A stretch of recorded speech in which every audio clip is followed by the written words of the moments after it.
Thank you very much. Good afternoon, ladies and gentlemen. You would note that I have accompanying me here this evening my Minister of Health, my Attorney General, Chief Medical Officer, Deputy Chief Medical Officer, Dr. Dal Regis, who's consultant, and of course, Dr. Nakia Forbes, who's in charge of Infectious Disease Unit. Today, I am announcing an emergency order which gives the government of the Bahamas the authority to use temporary but necessary measures in the country's fight against COVID-19. Many similar measures are being used around the world to fight this threat to lives and the social and economic well-being of citizens.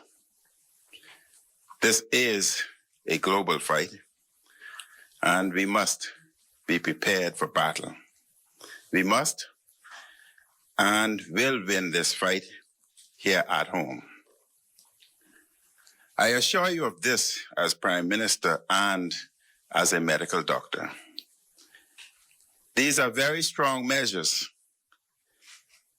that are intended to save lives, to protect health, and to aggressively attack the spread of COVID-19.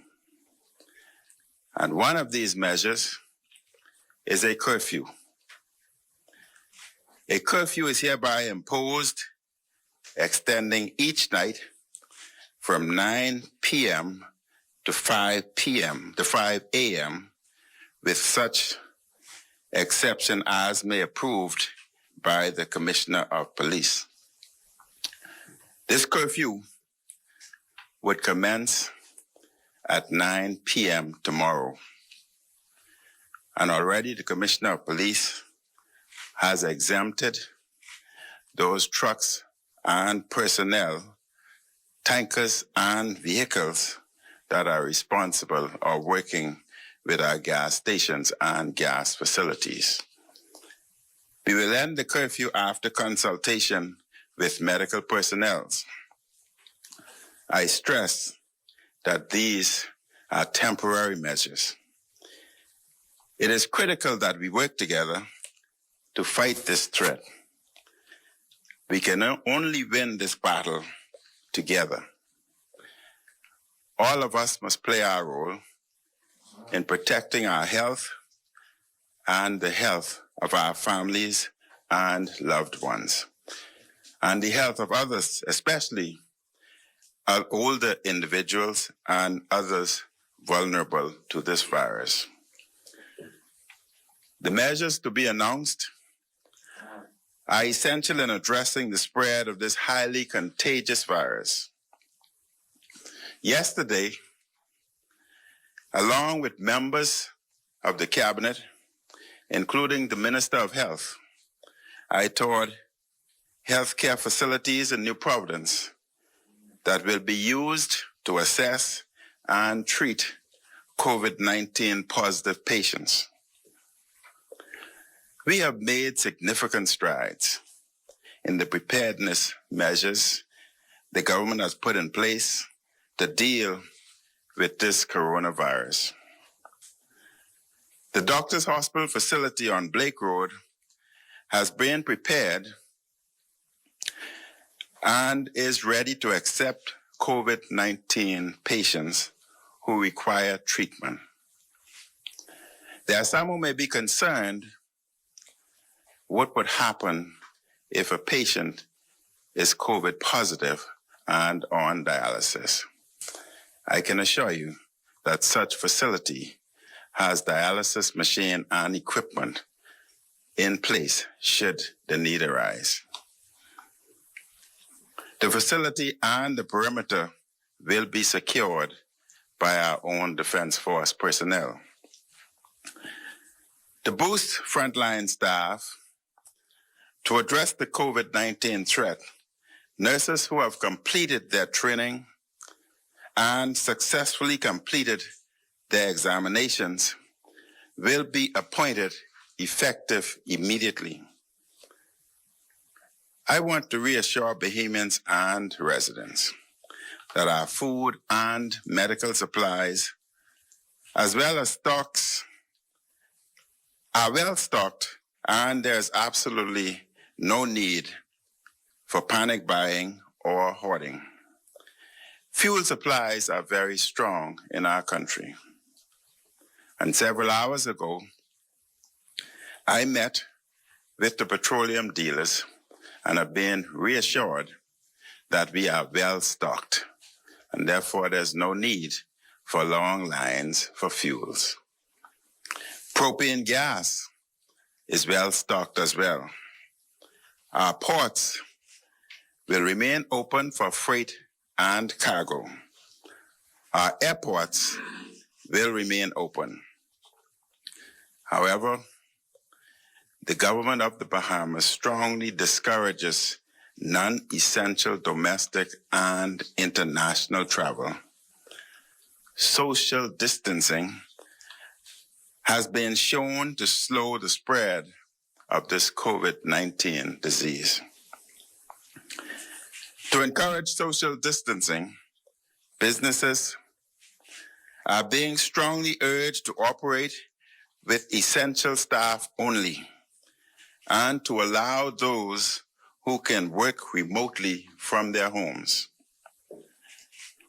Members of the public service shall work from home as may be authorized by the Permanent Secretary, maintaining only essential staff for the performance of essential functions while adhering to at all times to social distancing.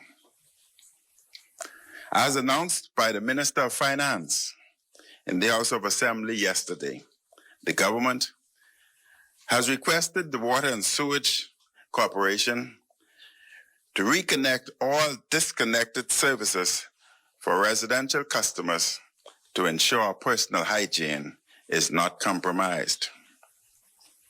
The government has also directed Water and Sewage and recommended to BPL to defer payment of bills for an initial period of 3 months for residential customers who are diagnosed with the virus, who are in quarantine, or who have been laid off. The government will cover the cost of those utility bills, as this is an unprecedented situation facing our nation. The regulations in the proclamation of the emergency orders criminalize the deliberate creation of fake news for the purpose of exciting public fear and panic. This is an important and necessary provision. Democratic countries around the world are having difficulties with this issue. Some individuals are deliberately circulating lies and false information to cause panic, unrest, violence, and confusion. In some countries, the creation of malicious fake news has led to killings by those who incited fear and panic. In our democracy, freedom of speech has always come with responsibilities and with limits. For example, if by your words you threaten to kill someone, that is a crime in the Bahamas. Uttering threats of death is illegal. If by your words you threaten to attack or injure someone, that too is a crime in the Bahamas. Uttering threats of harm is also illegal. We must be responsible with what we say. There is now circulating through social media a fake emergency order that was not issued by the government of the Bahamas. This was an intentional and malicious attack that could cause panic and harm. Just as we are fighting a virus that can cause harm, we must address a contagion of fear and panic that can cause harm to others. I plead with Bahamians to play their role to stop the spread of COVID-19 and to stop the spread of malicious and fake news. We all have a role to play in this. Freedom of speech remains with these regulations. What has been outlawed is the deliberate creation of lies and false information designed to cause harm to others. There's been a problem in the Bahamas with the creation and spread of malicious fake news for some time. We face a crisis not seen in the lifetime of most Bahamians. As a country, as a people of goodwill,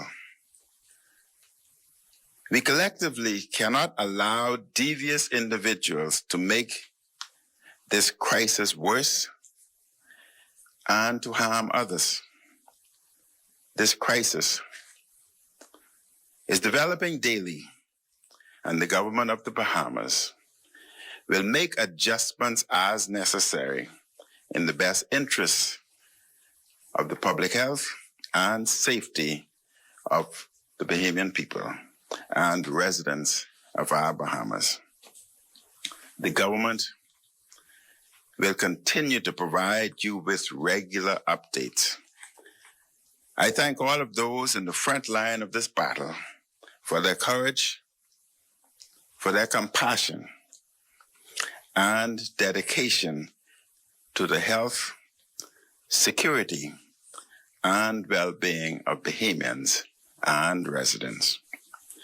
The orders that I am about to announce are very strong, but they will save lives, which is my greatest responsibility as Prime Minister. I will just briefly refer to some remarks of the orders, and the Attorney General is here, and he can expound and answer any questions that you, members of the press, may ask. This order will come into force at 9 a.m. tomorrow, March 20th, 2020, and will expire at 9 a.m. on the 31st of March of this year. A curfew will be put in effect at 9 p.m. tomorrow and will continue until 5 a.m. the following day. And this curfew will remain in effect as the order dictated. Some of the imposition of orders: for every island and key of the Commonwealth of Bahamas, for a period of 11 days commencing tomorrow, the 20th, all establishments, institutions, businesses, offices, stores, and organizations shall suspend operations to the general public, except for the following: wholesale or retail grocery stores and farmers market from 6 a.m. to 5 p.m., except doctors' offices, hospitals, or medical facilities. Pharmacies from 6 a.m. to 5 p.m. Gas stations from 6 a.m. to 5 p.m. And as I've stated, it was essential to exempt trucks, personnel, and vehicles from this curfew so as to allow fuel and personnel to be transported properly to the proper facilities. Medical supplies establishment also exempted. Hotels, banks from 9 a.m. to 5 p.m. Commercial ports and related businesses from 6 a.m. to 5 p.m. Also exempted. Airports, laundromats and wash houses for hygienic purposes from 6 a.m. to 5 p.m. Drive-through or takeaway food vendors from 6 a.m. to 7:30 p.m. Construction companies carrying out any construction work from 6 a.m. to 7 p.m. Such other businesses or undertakings as may be specifically exempted in writing by the competent authority. That means that there may be special circumstances where individuals or businesses can be exempted and can be opened as directed by the competent authority. In this case, the Prime Minister. Every person in such establishment or businesses must distance themselves from other persons at a minimum of 3 to 6 feet from any other such persons.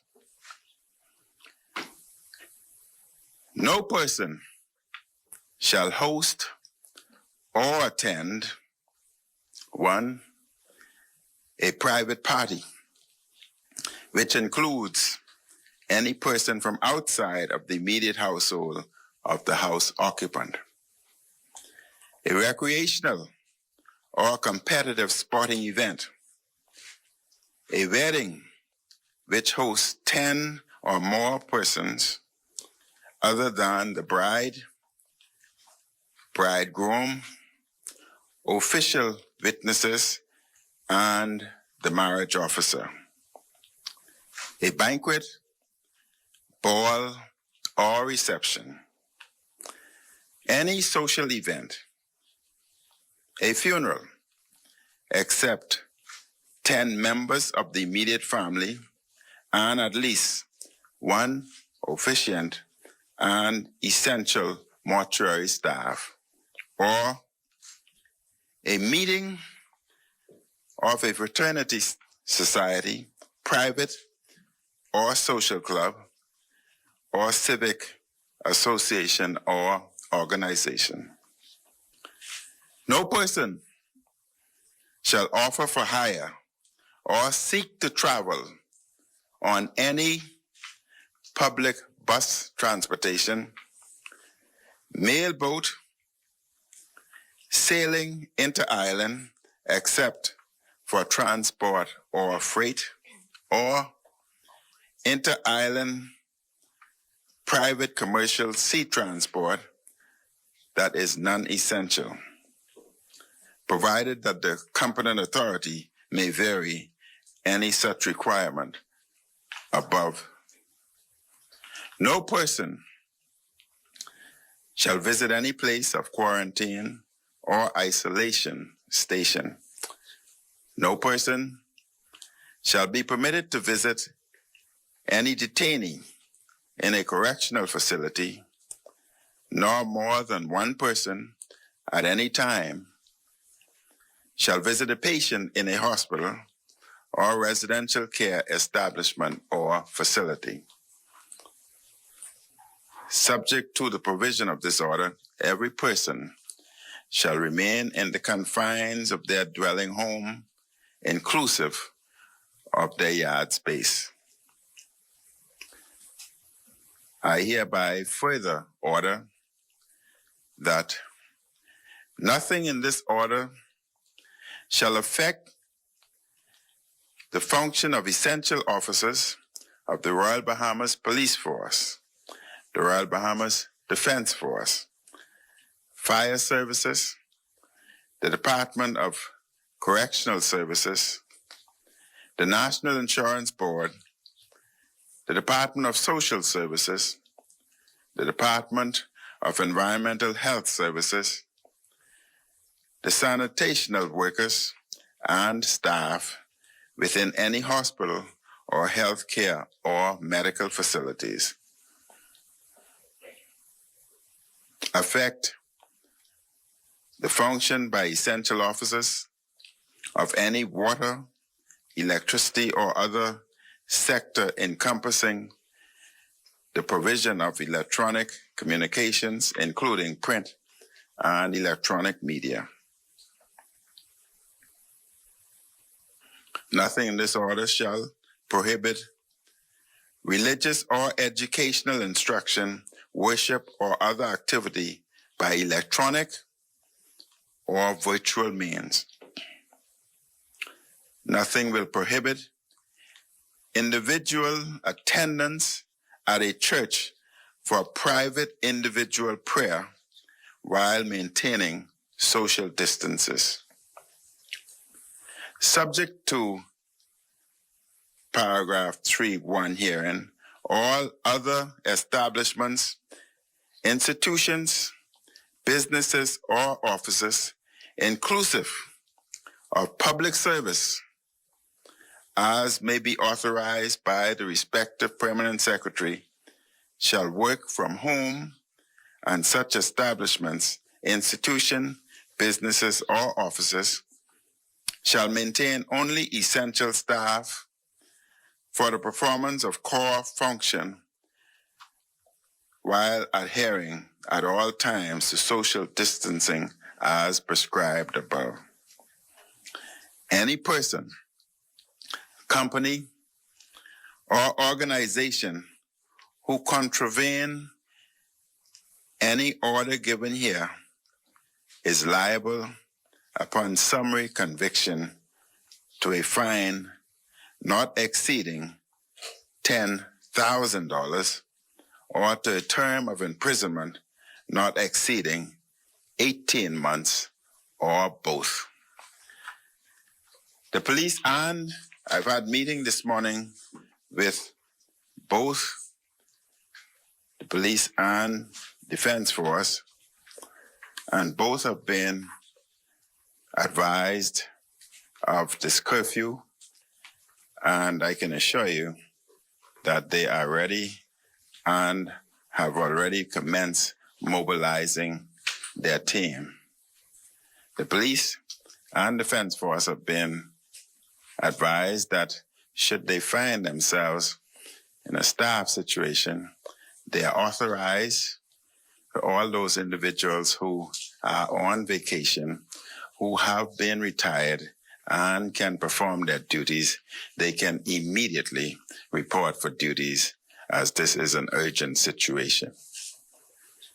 Thank you very much. Do you have any questions? I have here the technical team to answer your medical questions, and I have here the Attorney General to answer your legal questions. Hi there, Mr. Prime Minister. Jasper Ward of the Nassau Guardian. Two questions. Does this order, this curfew, apply to liquor stores and number web shops? And has this order been translated into Creole for our Haitian community? I'd have the Attorney General answer all here. Thank you, Prime Minister, and good afternoon to everybody present. Yes, the order applies to gaming houses and to liquor stores. And as with all major proclamations, we will have it translated into Creole for the Haitian community. Okay. Thank you.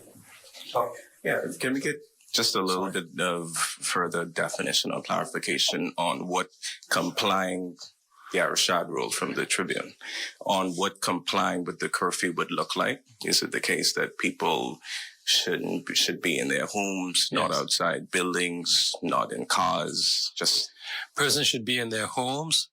If their home is affixed to the soil or in some manner, they may go in the immediate area around in their yard, but not if it's an open yard over to someone else's home, and not to mingle with any occupant of any other house. If it's an enclosed yard, well, of course, it's an enclosed yard. Okay. And the question for the medical professionals as well. What exactly would you need to see happen over the next 11 or so days to not recommend an extension of these orders? So what we would need to see is the transmission that we are trying to prevent has not occurred.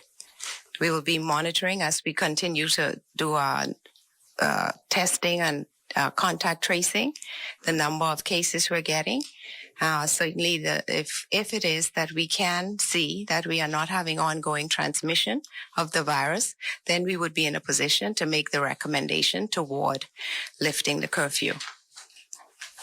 Jasper Ward again, Mr. Prime Minister. Jasper, I know you love me. You know, Bahamian things, right?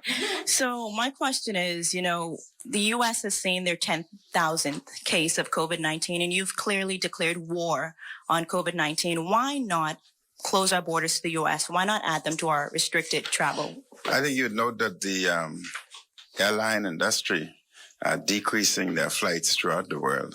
And as the airline industry continue to decrease, then obviously we would not even have to answer that question. The U.S. closing their own borders. But remember, we are an archipelago of islands. We have not just New Providence, but we have other Bahamian islands. And those islands, we must have our airports open so that we can deal with those islands appropriately. Prime Minister Jerome Sawyer from RTV. Yesterday, in a contribution to the House of Assembly, you expressed your disdain over the fact that information had been leaked about the order. Today, you stand in front of us with, as you describe, a fake news emergency order that's now being circulated. How concerned are you that this sensitive information continues to be leaked, and what is being done to either put a stop to it or to prosecute those who have, or to bring some kind of closure to this, as this is sensitive information that, as you yourself have admitted, is being leaked? How we investigate, I can't reveal that information. However, what I can say, the information that I was referring to, that was a Malaysian document, and they did not clarify that that is not a Bahamian document. It's a Malaysian document, and gave the impression that it was a Bahamian document issued from the office of the Prime Minister. That was not the case. Okay. And my second question has to do with the curfew and also with what police and authorities will be doing to those who are in contravention and who contravene the law. What will happen? Will people be arrested? Are they going to be incarcerated in large numbers? Have we given thought to what's going to happen now when people break the law that's been put in place? If you break our laws, the law is straightforward. You will be arrested. That answers your question? I'm certain that at 9:05 you will be indoors. I could be indoors. Good afternoon, Altaviz Mannings from ZNS. I have 3 questions. First of all, those individuals who had scheduled weddings or funerals, now that the curfew is going to come into effect tomorrow, is there any compensation, or what advice would you give to those individuals? The compensation from government, or how can they get compensated for paying already floral arrangements, etc.? Their wedding can proceed, just that the numbers of personnel would decrease, and I'm certain they would organize that with the hotels. Let me give you an example. We're supposed to have an official handing over for our new commissioner of police. That has been postponed. The handing over will occur, but it'll be a small ceremonial event. But the event that we're accustomed to, that would not occur. There was also scheduled an official police ball that you would have for the commissioner of police. That too has been postponed.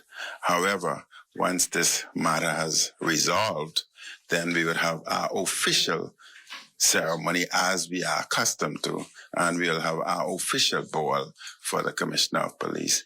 But what has been paid already to the hotel, the Commissioner of Police and his personnel are negotiating with the hotel in terms of refund, because what has happened is beyond their control. So basically, then the people who have already scheduled weddings and funerals just have to wait it out. You can continue and you can still get married. If you have a date planned, I would advise that you continue with that date, adhere to that date. However, you must now modify the situation. The CARICOM chairman, Barbados Prime Minister Mia Mottley, had a press conference today about the cases in Barbados, as well as early this week, St. Lucian Prime Minister Alan Chastanet had tested for coronavirus. Can you tell us can you give us an update on CARICOM's monitoring of COVID-19 in the region? I think CARICOM, we're all watching. Each particular island is watching the situation, and some are extremely aggressive, others are not. However, each situation is somewhat different. But the bottom line is they're watching, monitoring, and if they feel that they must move to this particular level, then they would move to this level. You would note that Jamaica may have commenced curfew, but they have other issues that they're dealing with. Jamaica may have also commenced other stringent measures earlier. And so it varies with individual country. My next question, sir, is for the health minister, any health official, if they can give us an update on the individuals who have the virus and those who are quarantined, any update that happened, any updates for today? So the situation remains the same. We still have 3 persons confirmed positive, and we are still doing the contact tracing and testing as appropriate. And we await the results a little later on today. So it's the same. How will this curfew apply to vagrants and homeless individuals living on the streets? Shelter in place. Wherever it is that they would find shelter during the evenings, they must stay there. It is a sad fact of life that there are far too many, or too many, and one is too many persons who, for one reason or another, are in that situation. The principle, though, is to shelter in place, not to mix with other persons. Keep yourself socially isolated as much as humanly possible. And I think that is the best answer that I can give at the moment. Can you clarify or just make certain for some of the people watching that this order in relation to businesses applies to lawyers and people who worked in the consulting sector and those kinds of firms? Well, any business that caters to the general public, so that the public can just walk in, is a business. If not specifically exempted, that business needs to work from home. Lawyers can be contacted by their phone 24/7. And so if there's a need to represent a particular client who might seek their assistance, then obviously lawyers can be easily reached and can easily go to wherever they need to go to see and serve the interests of their client. Further, the legal profession is one uniquely suited to remote work. Most of the intellectual work behind the law is you have digital legal resources, and it's easy to work from your home computer or laptop. Yes. Do the law enforcement officers have the necessary resources to help them as they deal with people who potentially could spread the virus to them? I'm not aware. I think that's something for the medical professionals and those who are a part of the broader struggle to answer.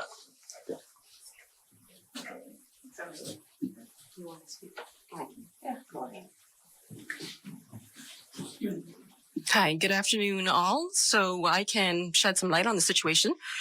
So what is needed in some cases for people who come in contact with suspected cases or known cases is something that the doctors call personal protective equipment. In regular everyday language, that is gloves, a mask, eye shield, and gown. So there are good guidelines from expert authorities like the World Health Organization in terms of who needs this personal protective equipment. Generally, it's healthcare workers who are coming in close contact with the patient who may be offering care. For example, a nurse who is changing the patient, who may be changing diapers, who may be taking samples, swabbing in the oral cavity, or taking blood tests and samples. For other persons, including people who are at triage on the front line in the hospitals, that is not recommended because all the information would state that if you're not in close contact with the patient, meaning you're not within 1 to 3 feet offering care, you're not highly at risk for infection. And so what we would recommend in that case is standard precautions. So what that means is frequent hand washing. Again, you don't touch your face. You try not to get body fluids on you, and that would suffice. And that's not our opinion. That's expert guidelines. Yeah. And just a question for you as well. Yeah, because I'd asked, and I just wanted to go back to it. What exactly would you need to see in order to not recommend an extension of the order? Right now, for instance, we know of 3 confirmed cases, which seems to be quite small. So what, after the 11 days, is it the case that if there is no more cases, or if there's just a single case, what precisely would influence your thinking on that? I understand that question because that would be very practical information everybody would want to know. But the answer to that is somewhat long, so if you'll bear with me, I will explain. So remember, we have a new infection, a new virus of a kind we've never seen in the world before. This happened before, and a wise person, they say, can learn from the experience of others. So Spanish flu, it happened in the early 1900s, and it too was very infectious, and the population had no immunity for this virus. There was a tale of 2 U.S. cities. One did strict regulations the minute they saw a problem. At the first sign of problems, there are things that you should do. The other city did not do anything. They had a parade that was planned for 200,000 people. And you know, these things, sometimes there's benefits. You can raise funds, you can raise awareness. And despite the best infectious disease advice, don't go on with business as usual, they did. The problem with this is there's a paradox in pandemics, especially viruses. You can't see them. Many people will have no symptoms. This thing looks just like the cold and the flu. A few days after that parade, all the hospital beds were full. They could not meet the capacity of the country because the number of doctors, nurses, hospital beds, and ventilators will remain the same. 4,500 people died. In the other city, who followed the best advice? They did social distancing. They stopped gathering. No more than 20 people could gather. There was a curfew in place. There were no mortalities, and everything was fine. And so people may think that this is stringent, but some people will adhere to recommendations. And just like advice, some people will not adhere to good advice. So what we are concerned about is putting in place best practice measures to keep everybody safe. Because in a viral pandemic, things can look fine, but they really may not be fine. So we're being overly cautious. To answer your question, when will things return to normal? That really depends on certain things. It depends on what is the situation with the disease in country. Do we have a cluster, or unbeknownst to us, was there local transmission, despite the fact that we tested outside of those stringent guidelines? So if the worst case scenario is true, then we will see ongoing transmission. When we get to March 31st, we will have to review and say, okay, what do we do now on March 31st in terms of the situation, because we don't know the future. However, maybe if things are back to the way it should be, we could review. We can only give recommendations to higher level officials to what we think we should do as technical people. But do please keep in mind that you cannot isolate yourself from infection forever, because people have said, why didn't you just shut down earlier and so on? It doesn't actually work, because if you can see that there are 170 countries and just about 19 Caribbean territories with infection, the infection will eventually come to you. And so it's, what do you do when you see the first sign of infection? I do hope that answered your question. I know it wasn't an actual date, which is what you wanted to hear, but we will have to see and use our best guidance to keep the population safe. No, don't go. I have another question. This one has to do with the concerns a lot of people have with children. Children are home. Children, by their very nature, are going to move around and continue to move around. What advice do you give to parents who are having to deal with children as they work from home, as they deal with all of these now, with curfews, et cetera? Sure. You know, to try and keep children safe who may not be getting the disease, but could help to spread. Good. That's actually very, very good practical information for parents who now have little ones at home. So, as you know, the moment we heard of the first case, that was on a Sunday, there was no school on Monday. Now, that is because children, they're going to touch their face. They're going to share toys, put toys in their mouth. And so we had to reduce the ability for these children to mix and share toys and share saliva and germs. So there was a school curfew. Now the children are at home. And I've heard parents saying, oh, could there be a play date? Maybe we could have people come over. No, we do not recommend it. So first, let me start in the home. Have yourselves or your children's caregiver. If your caregiver comes from outside the home, you want to make sure that they first are well and they wash their hands and, change into clean clothes when they get to your house. You want to wash the children's hands frequently with soap and water. That works really well. It works better than hand sanitizer if you use it properly. Now, the children are going to touch their face. You can't stop children from touching their face and putting little snacks in their mouth. But what you want to do is you want to stop them from gathering with other children.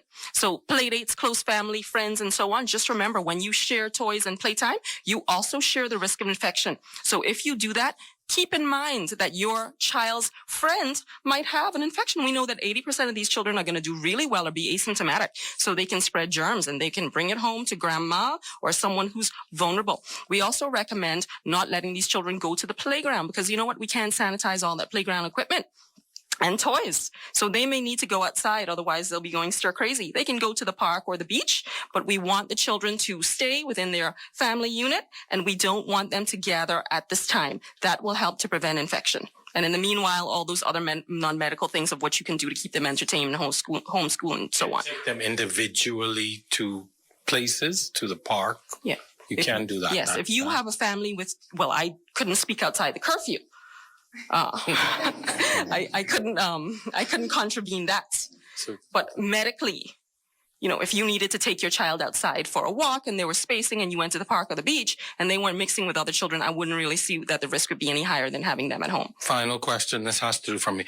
Prime Minister, you would have mentioned that nurses who've completed the schooling and training will be put into the system. Can you give us a little bit more information about that? Do you have a number? My understanding is there are a few nurses who had just completed their training, and that may take a while in terms of being hired, regularized, paid, etc.